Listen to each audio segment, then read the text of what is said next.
Fana ye ɲɛnamaya ko ka ca mais ala la ne yɛrɛ y'a tɔgɔ mɛn mais n kun m'a ye komi bɛɛ b'a dɔn ne fana ye karamɔgɔ min ne ka yala ma ca ti bɔ ten caman yɛrɛ bɛ ne tɔgɔ mɛn dugu nin kɔnɔ yan sanji 10 san 8 mais balawu yɛrɛ ye den sufiw de la sokɔnɔ sigi la n ka bɔli man ca n b'aw fo ayi kɔni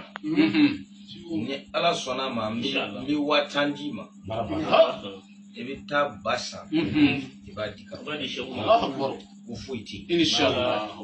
n'ala sɔnna ko an tigɛ bɛ ɲɔgɔn bolo n'ala fana bɛ dugawu kɛ bɛɛ lajɛlen ye dɔnnibaga kanu ka ɲi ala ka laɲini ala k'an to ala k'an sago kɛ ala kɛra sɔli ala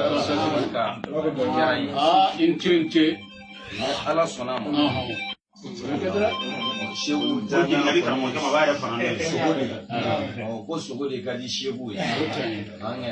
an taa n'a ye sogo ni muso ɲuman ye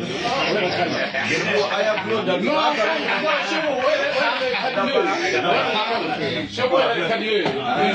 donc Shehu ka fana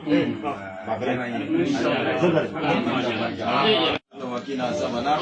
ربنا لا تزغ قلوبنا بعد إذ هديتنا وهب لنا من لدنك رحمة إنك سبحان ربك رب العزة عما يصفون والصلاة والسلام على أشرف المرسلين الحمد لله رب العالمين بسم الله الرحمن الرحيم الحمد لله رب العالمين الرحمن الرحيم مالك يوم الدين إياك نعبد وإياك نستعين اهدنا الصراط المستقيم صراط الذين أنعمت عليهم غير المغضوب عليهم